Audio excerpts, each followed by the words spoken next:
Boa noite, Petrópolis. Boa noite, família da Rede Petrópolis de televisão. Boa noite ainda aos internautas do Facebook e do YouTube que nos acompanham, sempre fiéis telespectadores e que nos assistem pelas redes sociais. Em RPT Play do canal 10, Rede Petrópolis Televisão, no Facebook do nosso programa, facebook.com/Dossiê História, e visite ainda também a nossa página no YouTube, em youtube.com/Dossiê História, onde você poderá rever os nossos programas já passados. Tem mais de 200 programas lá, com inúmeros temas que você pode pesquisar.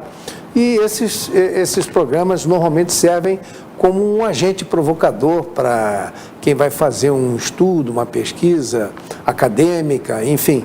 Tem temas realmente muito interessantes e grandes entrevistados, e nós já tivemos a oportunidade de recebê-los em nosso programa e que realmente passam uma riqueza de detalhes e de muita cultura. Nosso programa é eminentemente cultural, esse é o objetivo do nosso programa. Hoje é o dia 15 de março de 2018. Estamos, então, iniciando a nossa apresentação deste dia. Nossa primeira atração é o que vai pela história no dia 15 de março, né? Acontecimentos importantes que registramos neste dia. Vamos, então, viajar pelo tempo. O dia 15 de março de 2018, naturalmente, é o 74º dia do ano, no calendário gregoriano, mas é o 75º dia em anos bissextos, né?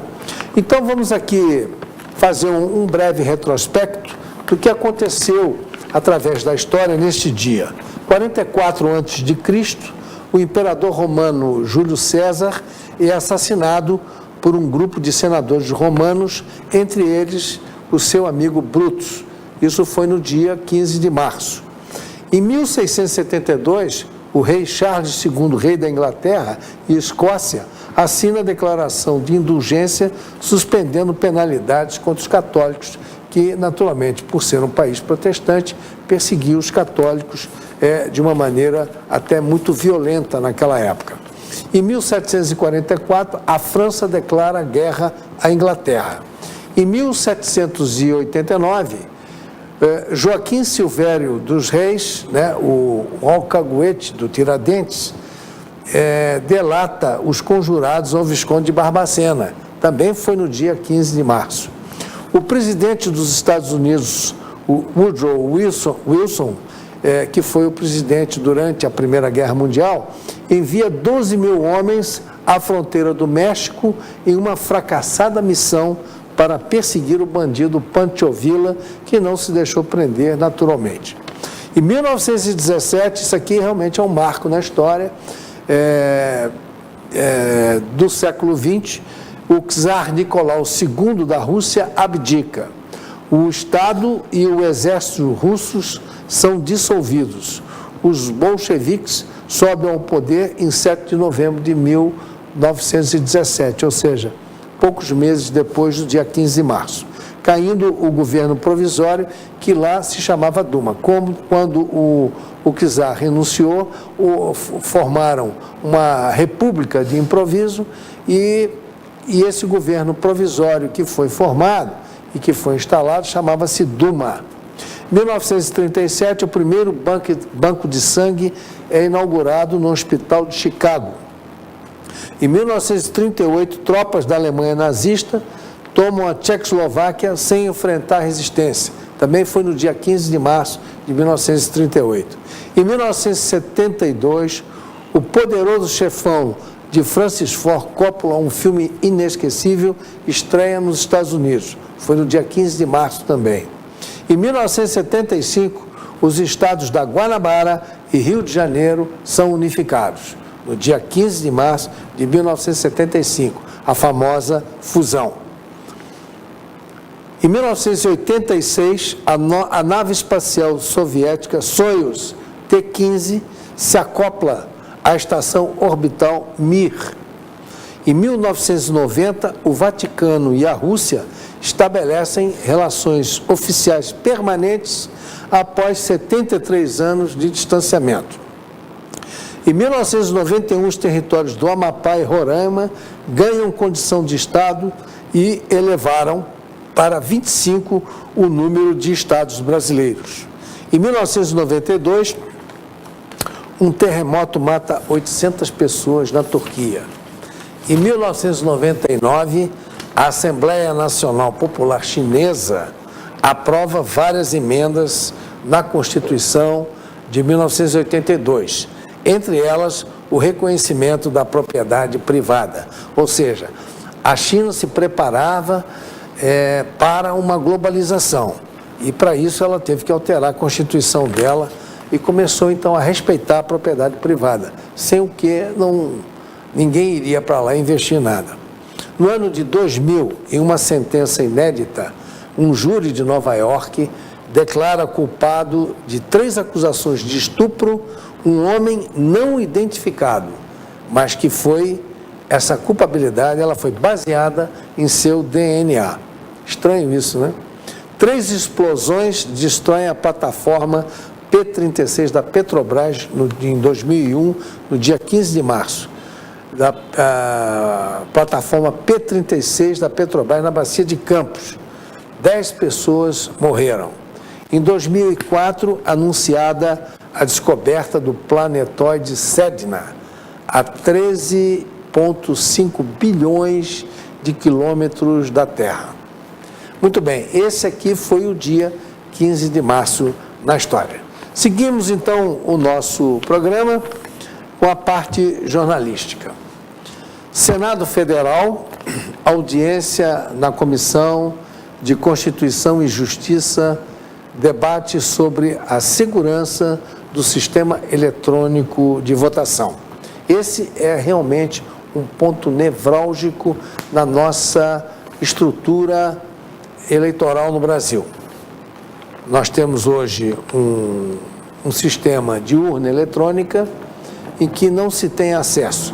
Vamos ao vídeo, então, para ver o que é esta comissão, quais foram, assim, nós pegamos uma parte do vídeo, que é muito longo, e selecionamos uma parte que achamos importante e interessante para caracterizar essa matéria jornalística que nós estamos falando. Então, vamos ao vídeo do Senado.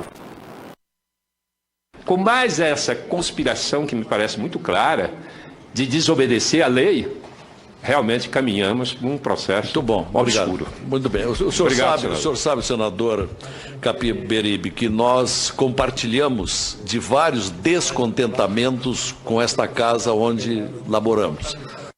Senador Capiberibe. Muito obrigado, presidente. Muito obrigado. Obrigado. Capiberibe. Nós já nos manifestamos em relação ao voto impresso.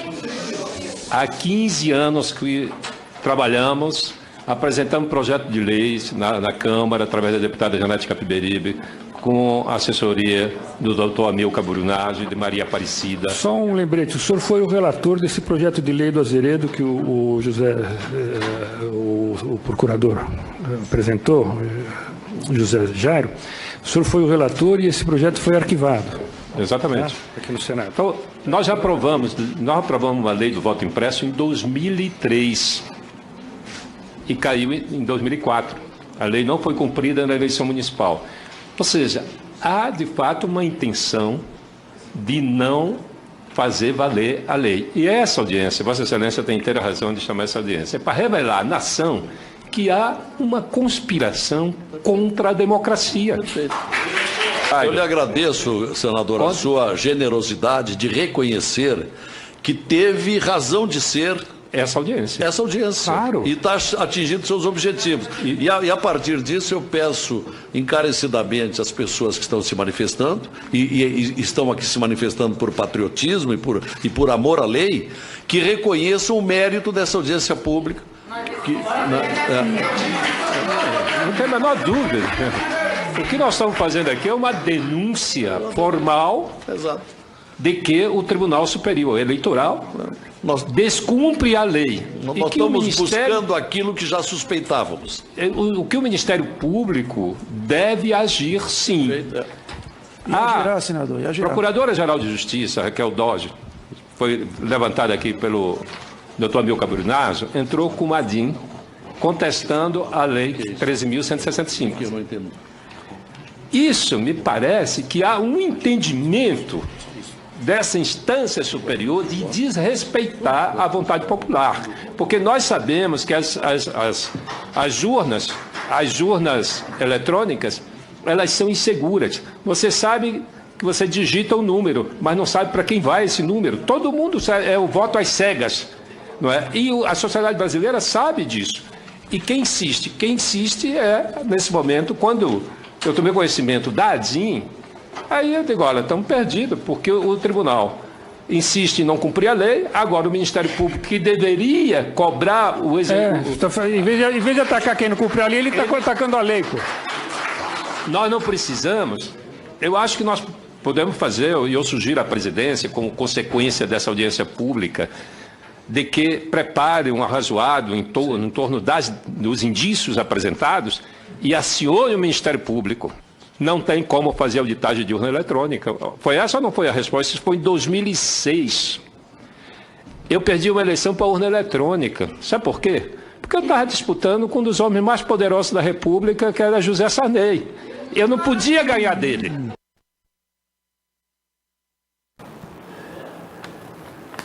Bom, meus amigos, urna eletrônica não tem auditagem. Somente o Brasil e a Venezuela é que adotaram esse sistema eleitoral, com a urna eletrônica. E qual é a empresa que monitora e que faz a programação dessas urnas eletrônicas? Smartmatic, uma empresa que tem a sede em Miami, mas ela é ligada ao Maduro, na Venezuela. E ela que também prepara o mesmo sistema na Venezuela. Todo mundo sabe que o Maduro ainda até hoje não conseguiu perder uma eleição. Esse ano a oposição não vai nem participar da eleição, porque o jogo lá é muito duro. Só o Brasil e a Venezuela é que tem esse sistema. Nenhum outro país do mundo quis adotar. Então vocês acham que essa urna, que esse sistema eleitoral é seguro? Como podemos ter credibilidade num sistema dessa natureza? Somente o Supremo Tribunal Federal é que insiste nessa demanda da urna eletrônica. Enfim, nós estamos no Brasil e aqui tudo é possível. Nos igualamos à Venezuela em termos de processo de eleição, que é modernidade, que a urna eletrônica é moderna, que é muito rápida, tudo bem. Então, se acomodaram porque é muito rápida a apuração da eleição, não exige uma grande estrutura para a apuração, mas em contrapartida o sistema pode estar viciado. Não vamos afirmar que seja viciado, mas pode estar viciado. Não temos a certeza de que isso pode acontecer. Muito bem, mutatis mutandis, seguindo o nosso programa, vamos então à nossa entrevistada da noite. Nossa entrevistada da noite é uma historiadora e nos dá a honra, uma egiptóloga, que nos dá a honra de aqui comparecer para nós conversarmos um pouco e vamos então conversar com ela. O nosso tema da noite é egiptologia, o estudo do Egito Antigo. Para falar sobre o tema, nós trouxemos a egiptóloga professora Amanda Martins Rutfles, graduada em História pela Universidade Católica de Petrópolis, tem licenciatura e bacharelado em 2011. Ela começou como recepcionista bilíngue do Museu Imperial. E lá ela trabalhou com turismo e atendendo os visitantes estrangeiros, né? Ela é historiadora com ênfase na história de Petrópolis e também na história do Brasil, primeiro e segundo reinados. Ela lecionou História e Geografia, esse T aqui que eu não gravei ainda. Turismo, né, de Petrópolis, em escolas municipais de Petrópolis. Segue os estudos sobre egiptologia em seu blog. Eu vou até passar aqui embaixo, ali na telinha, o blog dela com o endereço. Se alguém tiver interesse em manter contato com o blog dela, vamos ao blog. Eu acho que não está aí. Esse é o blog, né? Isso. Essa é a foto do blog, né? E o endereço do blog, que eu pedi para fazer um letter sobre o endereço dela. Ela é membro e pesquisadora do grupo GECMET, da Universidade Federal Fluminense, e também do CEIA, né? Centro de Estudos o mesmo lugar, Antiguidade do Estado do Rio de Janeiro, né? E participa também na UERJ, como pesquisadora no NEA, Núcleo de Estudos da Antiguidade. Vou pedir aqui a técnica que, se puder passar o endereço do blog dela no pé da tela, eu agradeceria. Então, professora, aqui as suas considerações iniciais sobre a egiptologia. Gostaria de lhe passar a palavra e depois, então, nós vamos a outras perguntas. Agradeço aqui a oportunidade, agradeço ao Gilberto, boa noite ao público que está nos assistindo. Obrigado por me trazer aqui para poder falar um pouco, né, desses meus quase 5 anos de pesquisa sobre arqueologia egípcia, egiptologia. Gosto muito do tema e agradeço essa oportunidade de estar aqui falando para os ouvintes um pouquinho da minha história dentro do estudo, né, do Egito Antigo.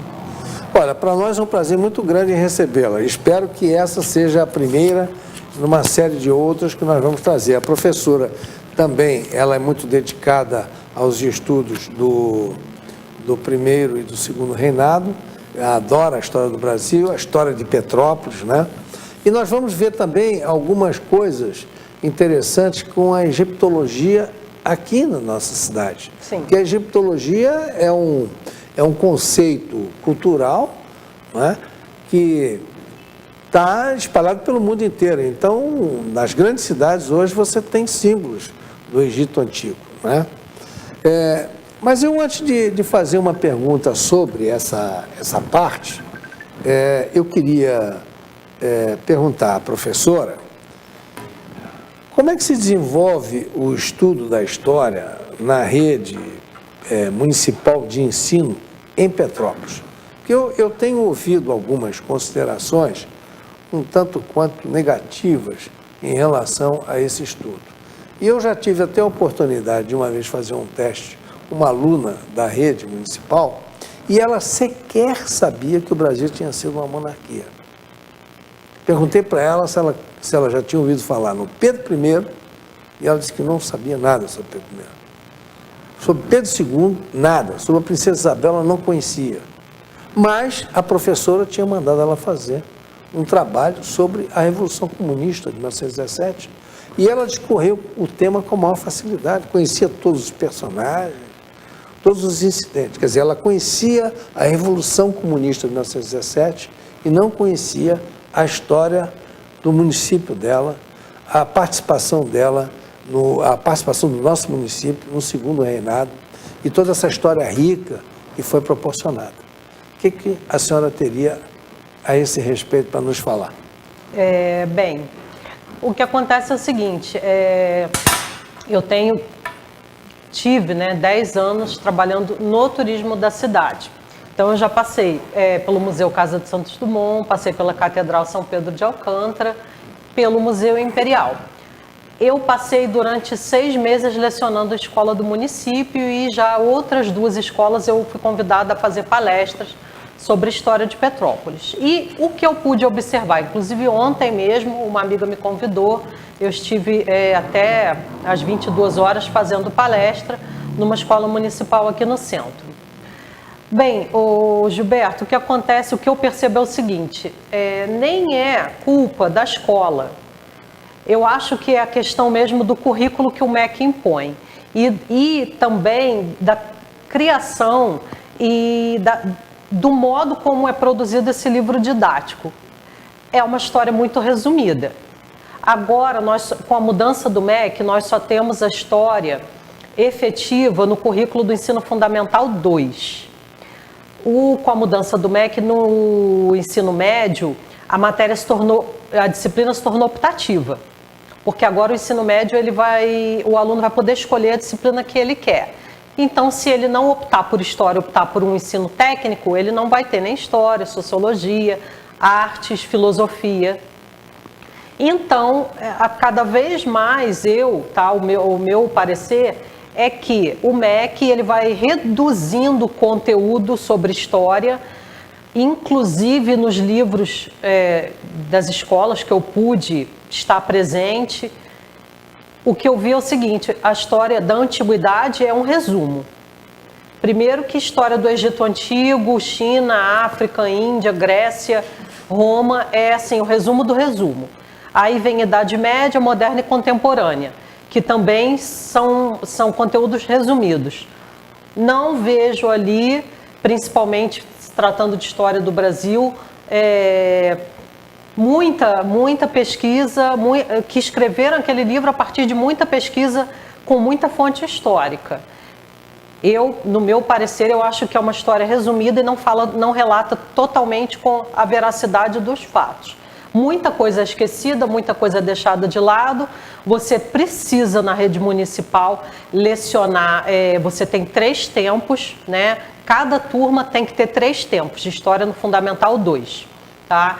Então, é tudo muito corrido e o livro já é resumido. Você tem que passar o conteúdo de uma forma resumida, né? E dentro de sala de aula, o professor sabe que existem outras questões que ele precisa dominar além de passar o conteúdo. Então, você acaba não conseguindo passar o conteúdo totalmente e os livros didáticos ainda mostram a história de uma forma bem resumida. História do Brasil também, muitos fatos históricos são deixados de lado, a importância do nosso primeiro imperador, a importância da chegada da corte em 1808, né?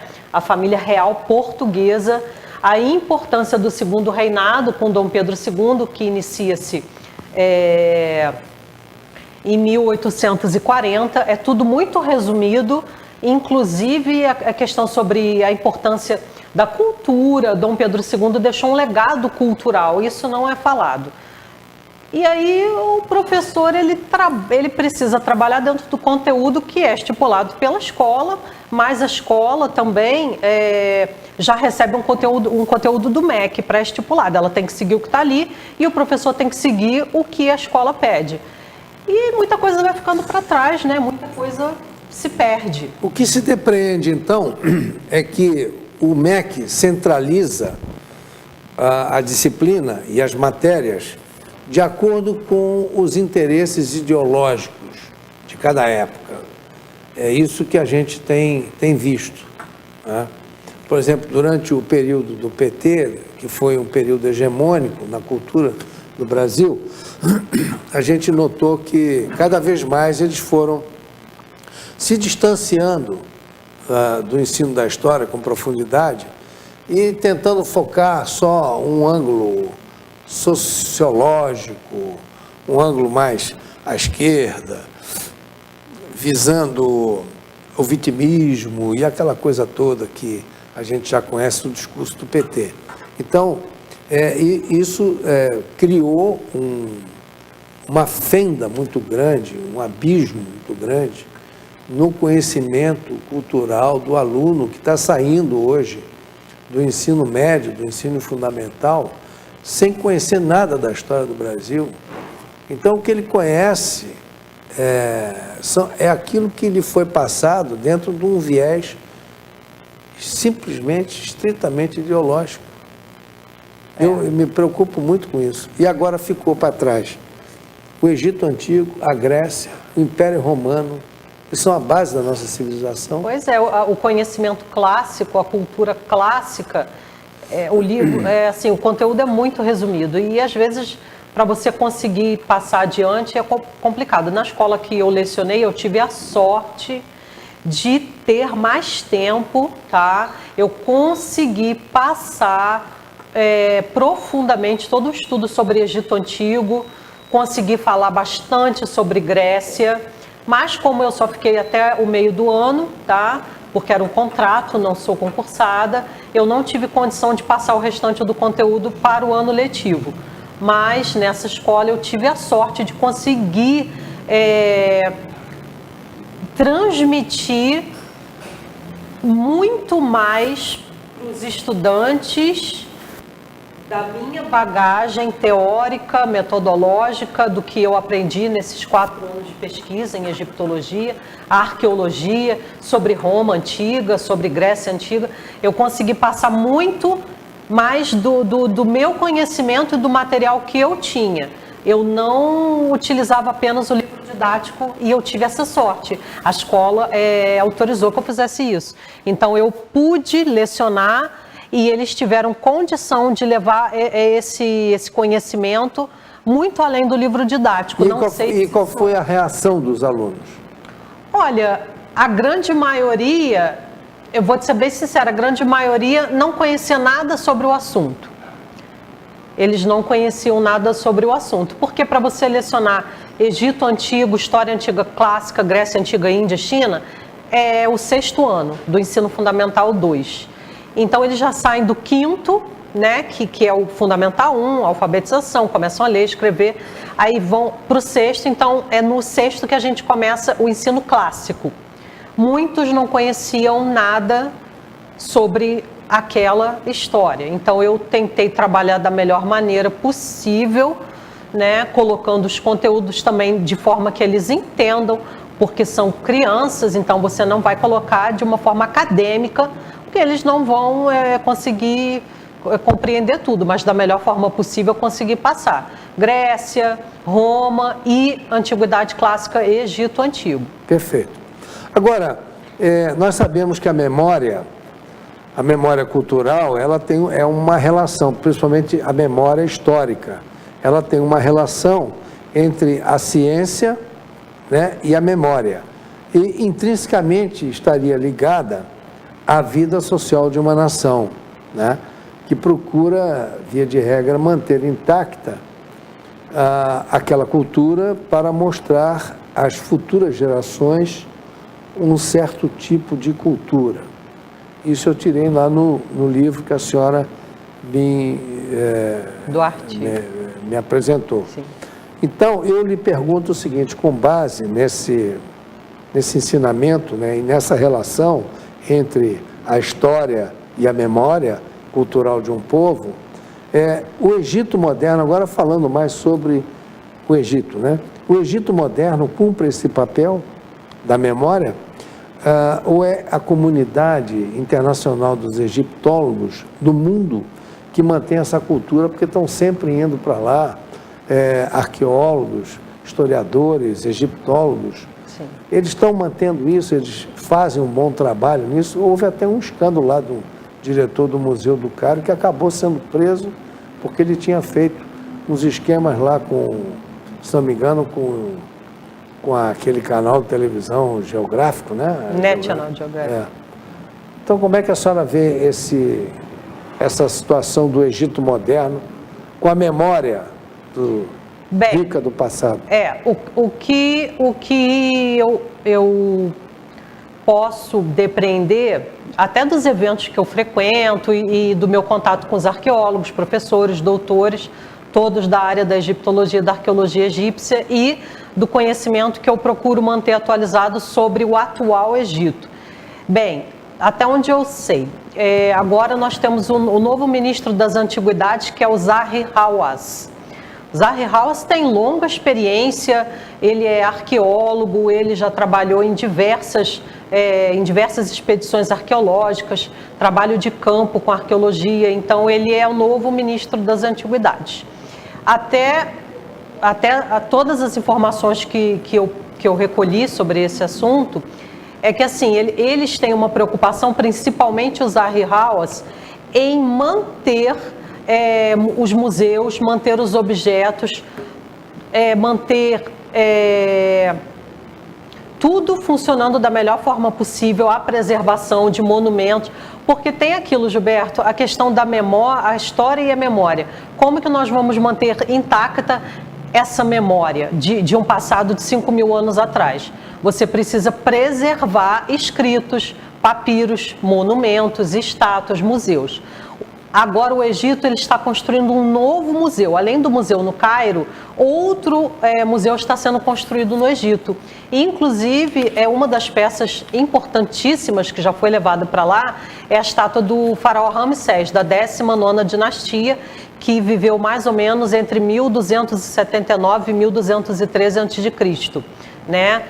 Ramsés é o filho da luz. Então a estátua dele já foi levada para esse novo museu. E o Zahi Hawass, ele tem uma preocupação em não deixar sair do Egito peças por saqueamento, por pessoas que vão para o Egito e querem saquear de alguma forma. Ele tem essa preocupação de manter os objetos lá. Trabalhos foram realizados por arqueólogos e egiptólogos da França e da Inglaterra, inclusive a arqueóloga egiptóloga Joan Fletcher, que ela é inglesa também, ela tem vários vídeos até no YouTube, ela tem várias pesquisas, fez a tomografia da rainha Nefertiti, passou um tempo expulsa do Egito, não deixaram ela entrar durante um tempo, mas ela é doutora e tanto ela quanto o Zahi Hawass, quanto outros, eles têm essa preocupação de manter intacta essa memória através de conservação, preservação, sítios arqueológicos, museus, peças. Você não pode hoje em dia ir para o Egito e comprar as coisas, você não pode sair, pegar as coisas, saquear como antigamente. Quando a egiptologia se tornou uma ciência no século XIX, a partir da descoberta da Pedra de Roseta pelo Champollion, a partir desse momento surgiu no mundo os estudos voltados para a egiptologia como ciência.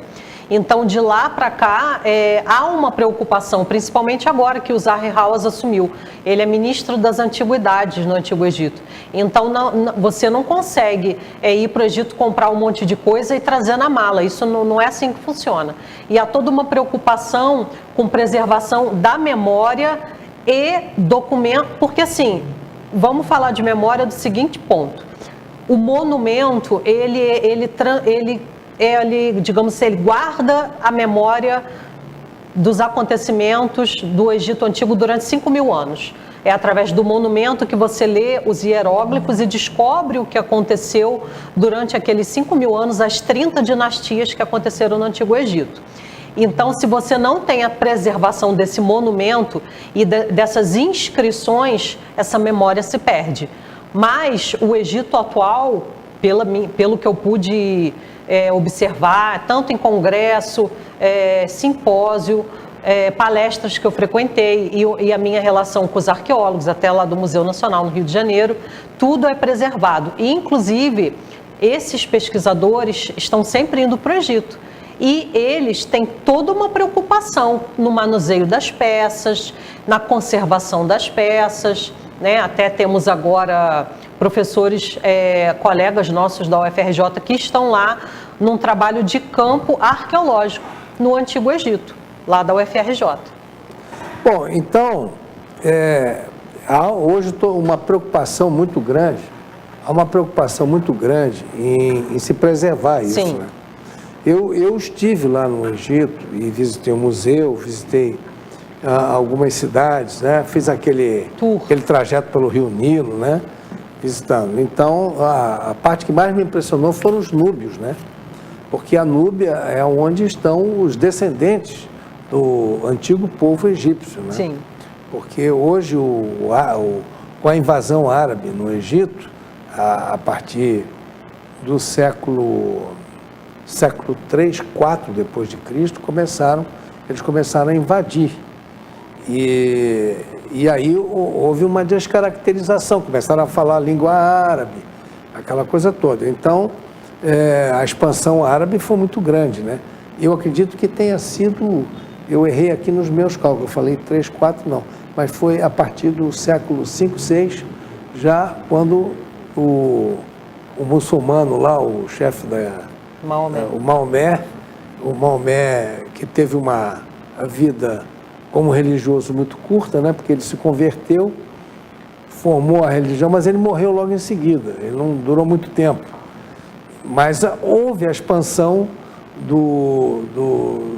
da religião muçulmana por aquela região. Então, eu acredito que tenha sido do século VI, mais ou menos 6, 7, eles começaram a invadir o Egito. E aí começaram a descaracterizar. O Egito, naquela época, era cristão. Sim. Era cristão. Então, dali para frente, houve muito saque de muita coisa. Muita coisa se perdeu. Muita coisa se perdeu também, porque, na realidade, né, houveram grandes descobertas. A maior delas é, em 1922, sabemos que o Howard Carter, arqueólogo inglês, em 26 de novembro, descobriu a tumba do faraó Tutankhamen, da 18ª dinastia. Olha, naquela época não havia esse critério tão rigoroso em manter as peças egípcias dentro do Egito. E o Napoleão também. Todo esse interesse na egiptologia começa com Napoleão. Quando ele invadiu, ele invadiu o Egito para ali formar uma base militar, porque o objetivo dele era invadir a Índia. Ele queria tomar o Oriente também. Então ele objetivou a Índia. E ali ele se deparou com toda aquela cultura e se entusiasmou com aquilo. E mandou chamar os historiadores, os seus arqueólogos, etc. E começaram a desenvolver a ciência da egiptologia. E durante todo esse século é que ela foi se desenvolvendo, né? Mas de uma maneira assim muito precária, né? Houve muito saque nesse período. Né? Porque não tinha uma regularização. Porque o que acontece? Vamos dar o exemplo da descoberta da tumba de Tutankhamon. Bem, sabe-se lá, foram descobertas mais de 100 peças, sabe-se lá como foi feita essa catalogação. Durante 17 anos ficaram catalogando. O Howard Carter, o Lord Carnarvon veio a falecer logo depois da descoberta, né? Ele e a filha. Então, mas o Howard Carter demorou anos para conseguir catalogar peça por peça, levar tudo para o Museu do Cairo. Mas e no caminho? Mas o Lord Carnarvon, durante mais de 10 anos, financiou esse projeto. E aí, todos os objetos, será que eles foram direto para o Museu do Cairo? Será que nenhum objeto se perdeu no caminho? Porque ele tinha grande interesse pela egiptologia. Ele não ia financiar uma expedição extremamente cara, mais de 10 anos, de repente para não ficar com nada. Agora, com o Zahi Hawass, essa questão toda ficou assim bem mais... tudo visto, nada pode sair de lá, tudo é catalogado. Você não leva nada do Egito sem ser catalogado. Perfeito. Mas naquela época a gente já não sabe como é esse critério. Foi a partir de Napoleão que começou a surgir esse interesse como ciência e tal, porque a ciência da história é uma ciência relativamente moderna, ela começa praticamente no final do século XIX, né? Como ciência. E a egiptologia também, então é recente, o estudo de egiptologia é recente. Muito bem, então agora eu te pergunto o seguinte, como andamos de cultura egípcia em Petrópolis? Porque nós temos alguns marcos aqui, por influência do Dom Pedro II, que esteve lá por 2 vezes, não é?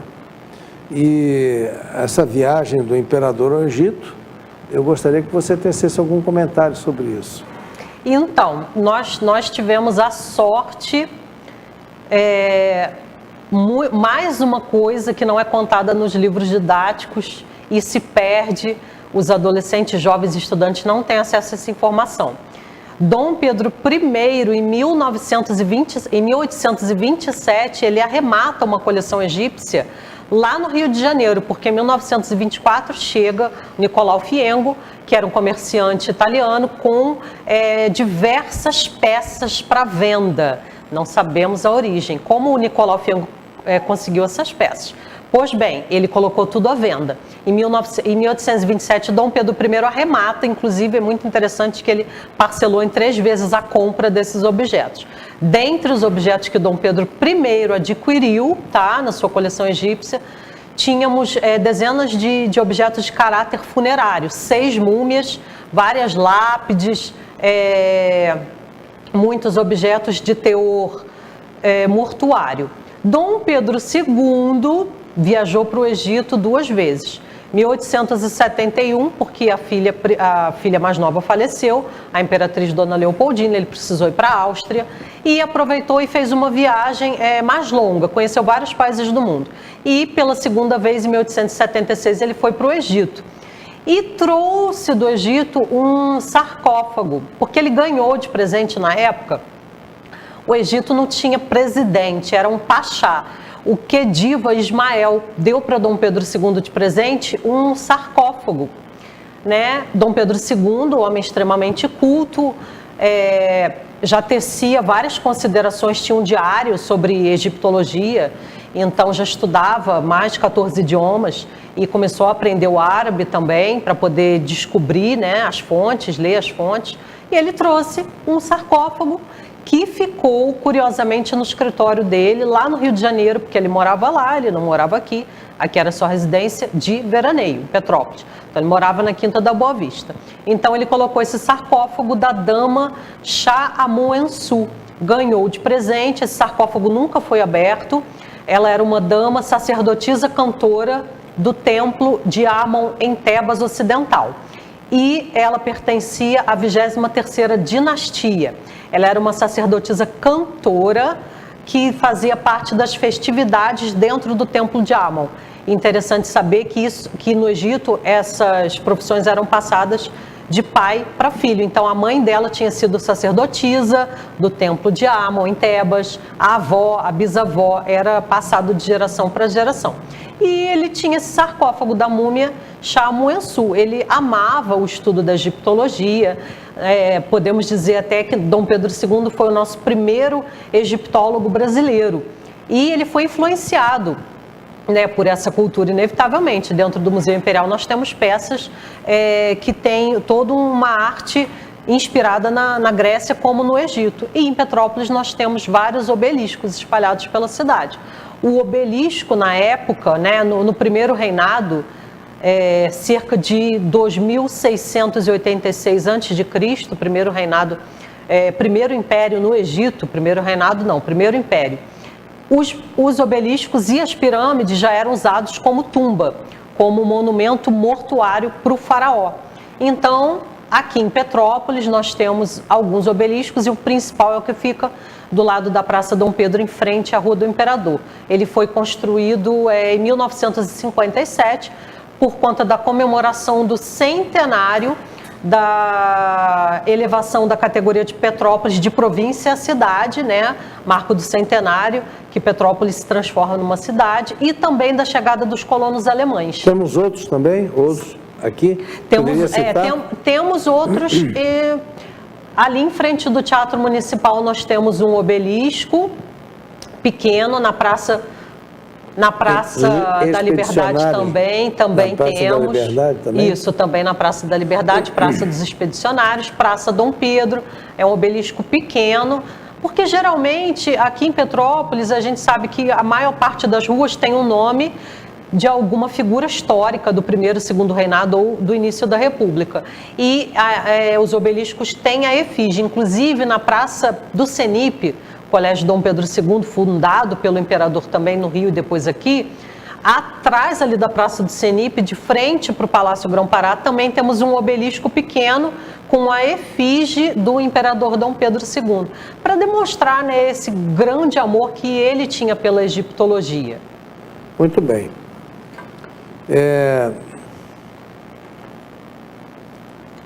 Nós vamos passar um vídeo agora de algumas peças que estão lá no museu. No museu.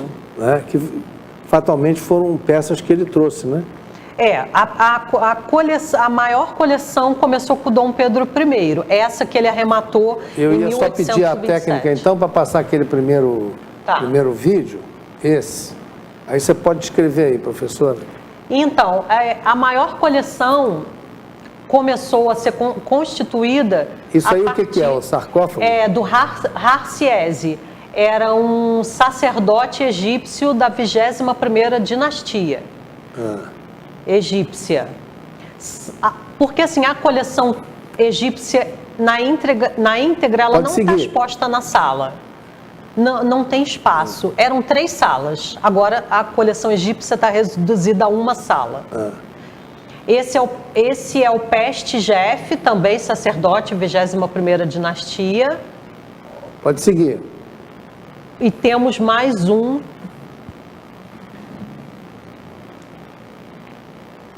São lápides funerárias, tá? Com inscrições funerárias. Isso tudo está lá no nosso museu, lá da Quinta da Boa Vista, Na Quinta da Boa Vista. É a maior coleção egípcia da América Latina. Pode seguir em frente. Também temos coleções egípcias no MASP, em São Paulo. Esse é o sarcófago, esse é Harciese, também sarcófago com inscrições na tampa.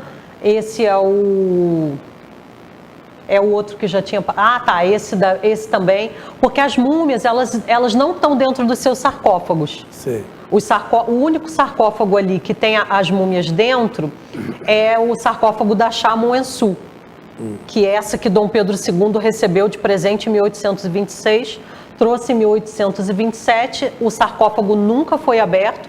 Tudo que se sabe sobre esse esquife foi através de ressonância. Então, a equipe do Dr. Antônio Brancaleon, que é o curador da coleção egípcia do Museu Nacional, ele foi o responsável, tá? Ele chefiou toda essa parte de pesquisa, mas o sarcófago nunca foi aberto, tá? Então, toda a inscrição em hieróglifos no caixão da Chá-Moensu foi decifrada, tá? Pelo Dr. Antônio Brancaleon, egiptólogo, fez até pós-doutorado em Paris, e ele é curador da coleção egípcia.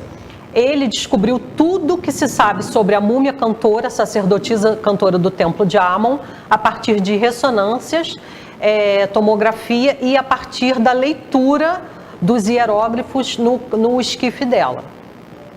Muito bem. Então, agora temos um segundo vídeo, que é uma série de fotografias que eu gostaria também que a técnica passasse para nós. Pois não, professora, pode... Sim, essa é uma cena do Livro dos Mortos, capítulo 125, a pesagem, na realidade, é a pesagem do coração, a pesagem do coração do morto no Tribunal de Osíris, papiro de Ani. Então, o Livro dos Mortos, ele é uma compilação, tá, de vários capítulos. Digamos, é uma fórmula mágica, são fórmulas mágicas que o morto carregaria com ele para o além, para o outro mundo, e conseguiria ultrapassar todos os perigos, seguindo a fórmula mágica, e ganharia vida eterna no campo de Osíris ou na barca de Ra junto aos deuses. Essas imagens foi de uma exposição egípcia que eu fui na Barra da Tijuca, se eu não me engano, há 3 anos, museu itinerante. Todo ano o museu itinerante ele passa pelo Brasil. Então eu fui nessa exposição egípcia, fui em várias, mas essa foi na Barra da Tijuca, se eu não me engano, tem 3 anos. Também porque são cópias, são réplicas de peças egípcias, nada é original, né? São réplicas de objetos egípcios. Essa é a página inicial do meu blog. Claus Patra Sétima Teia Filópator, que significa o pessoal Cleópatra. Que quiser entrar em contato, né? Então Claro. nós já passamos o endereço. Essa barca é a barca solar, é o Deus Sol Ra, rumo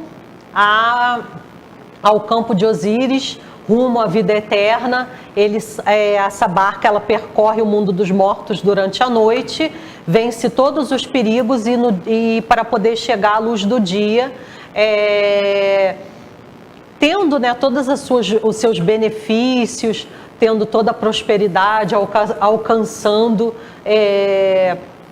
todas as maravilhas, né, da eternidade que o antigo egípcio acreditava que ia encontrar depois da morte. Tem um outro vídeo seu aí que eu gostaria de passar, nós temos 5 minutos ainda do nosso programa Está terminando, esse vídeo tem mais ou menos 5 minutos. Mas vamos dar, se tiver que cortar, a gente corta Não, ele. sim. Então pode passar o último vídeo da professora, pedir a técnica para passar. Isso. Todo egiptólogo tem uma coleção egípcia. No Brasil costumamos falar que nós não temos egiptólogos, porque aqui nós não temos faculdades com especialistas como na Alemanha, na Inglaterra, na França, existe. Mas nem por isso deixamos de estudar egiptologia.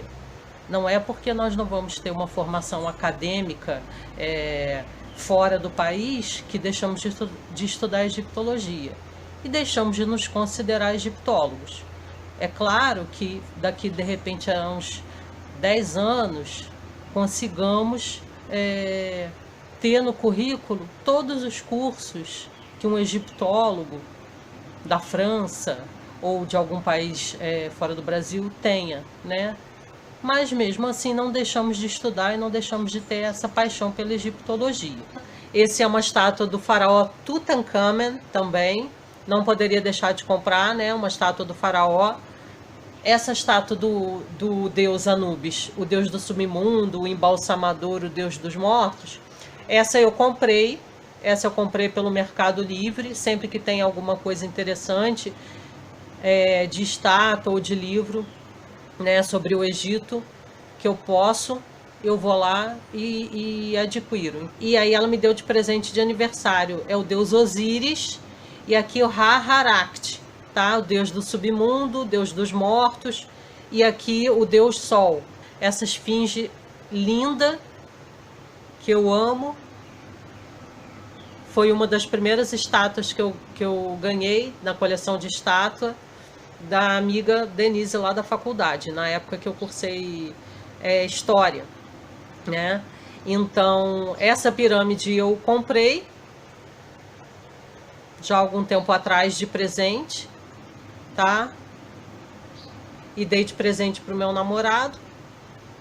E ele guarda até hoje, está aqui junto com a minha coleção egípcia. Geralmente a gente tem que encomendar, vem de fora, aqui não tem, mas ela conseguiu lá para mim e me deu de aniversário também já há alguns anos atrás, para minha coleção egípcia. Então, o papiro do deus Anubis eu também adquiri lá no Shopping das Américas, lá na Barra da Tijuca. São papiros egípcios, são magníficos. Eles vão em breve para a parede também. Esse daqui também, ela pôde me dar de presente, me deu de presente junto com esse, tá? Deuses, templos e faraós do Antigo Egito, ele conta lendas egípcias. Bom, infelizmente nós tivemos que cortar o vídeo, porque nós temos só pouco mais de 1 minuto e eu quero agradecer a sua participação, professor. E não deu para a gente externar tudo que a gente precisava aqui, né? Eu até recebi aqui uma mensagem de um telespectador cativo nosso, Jorge Albert, que está parabenizando pelo nosso programa, e ele diz que esse tema realmente merece mais aprofundamento, que ele considera como uma importante civilização para a humanidade, o Egito, né? E as conexões com povos do espaço. Muito obrigado, Jorge Alberto, pela sua mensagem e ficamos muito agradecidos, muito honrados com a sua audiência. Professora, muito obrigado pela sua participação. Se quiser, nós temos ainda 1 minuto. Quiser complementar alguma coisa? Gostaria de convidar aos estudantes da área de humanas. Eu estou disponibilizando na plataforma da Hotmart um curso sobre História do Brasil e Império. Então, nesse curso, o estudante vai ter acesso à História do Brasil e Império, Segundo Reinado, Catedral São Pedro de Alcântara, Família Imperial do Brasil, a fé católica da Princesa Dona Isabel, falo sobre exílio, falo sobre lei do banimento, revogação da lei do banimento. Então, é um curso que a pessoa, o estudante, pode adquirir diretamente comigo. É só entrar em contato comigo pelo Facebook, Amanda Rutfles, tá? Eu estou recebendo muitas mensagens, eu já Assim, as vendas já estão sendo realizadas diretamente comigo pelo meu Facebook, Amanda Rutfles. Então, é um curso de 9 módulos, tá? E no final, o estudante ele recebe um certificado com uma carga horária de 10 horas como atividade complementar, que é útil para ele apresentar na instituição de ensino dele, porque conta como atividade. Então, a pessoa pode adquirir diretamente comigo e falar comigo pelo Facebook. Muito bem, chegamos ao final do nosso programa. Eu quero aqui agradecer mais uma vez a presença da professora Amanda Rutfles e aqui renovando esse meu compromisso de trazê-la posteriormente aqui ao programa, mais uma vez, para a gente conversar sobre a egiptologia ou, de repente, podemos conversar sobre o primeiro ou o segundo reinado. Né? Com certeza, eu é que agradeço. A professora também ela faz os hangouts sempre com historiadores. Eu já tive a honra de participar de um. Aliás, o tema que eu apresentei lá no hangout eu vou levar aqui no dia 7 de abril, o próximo a 7 de abril, que é a história da abdicação de Dom Pedro I. Quero agradecer então a todos, uma boa noite. Não esqueça, nossa reprise domingo pela manhã, às 8 horas da manhã. Uma boa noite a todos e até semana que vem, uma nova atração.